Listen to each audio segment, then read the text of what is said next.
Hi everyone, my name is Chris Williams and welcome back to my listening project. Today our topic is listening in everyday life, figuring out how and when are the times when we're most able to access that inner part within ourselves, that real me within ourselves to get guidance and support. So before we get into the specifics of everything, I want to really welcome you to my barn and to my very special friends that are with me here today. So first, I'd like to introduce you to Stony.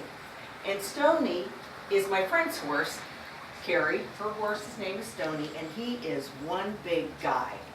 He's 17 hands tall, and he is we call him our gentle giant. And he's very steady on the trail. And the only thing that gets him really upset is when he can't see his buddy, who is right next door, or if there's fireworks going off. Other than that, he's a really good guy.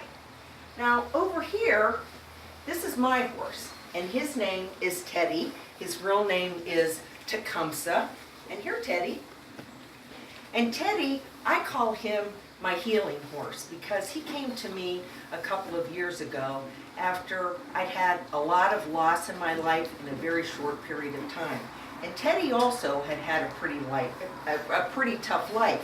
So he and I were both in need of healing, and we came together. He's in Appaloosa, and he is my main man, so I love him a lot.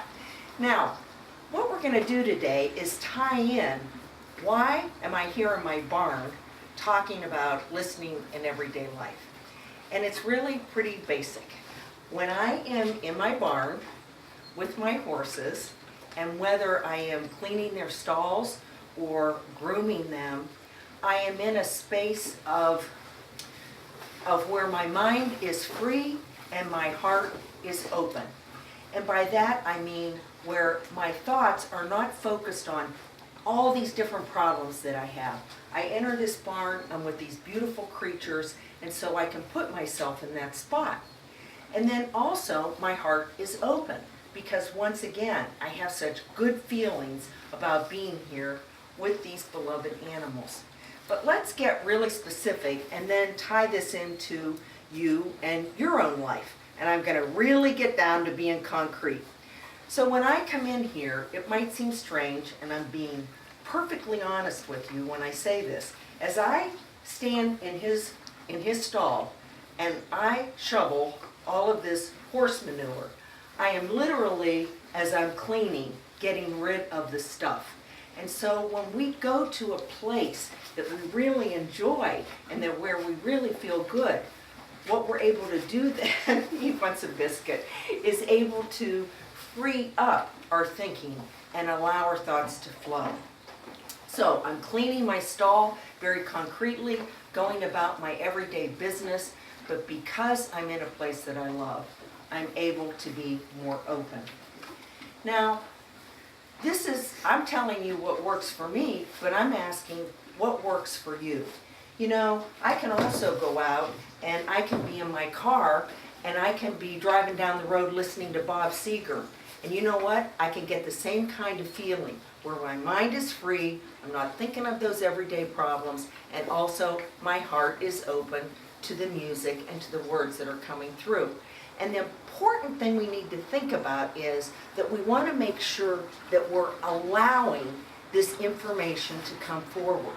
Because as we're in this space, that inner part, that sacred part of ourselves, it is more likely to be giving us information or just allowing those thoughts to emerge. So we don't want to force anything. For you, it could be that you're out ice fishing. You could be sitting in a park listening to children laughing. You could be watching a sunset or a sunrise. And what is important again is think about what works for you. So if you would like, you can do that until we meet again, where you're making your list and you're saying, this is when I can go into this space. This is a starting point for us. We'll talk later about the tough times when we need to go into that space in a moment by moment kind of thing. But right now, we're starting with what we know. I thank you again for being with me and for being with my horses today, and I look forward to seeing you again. May the listener in each of us grow and flourish. Thanks so much.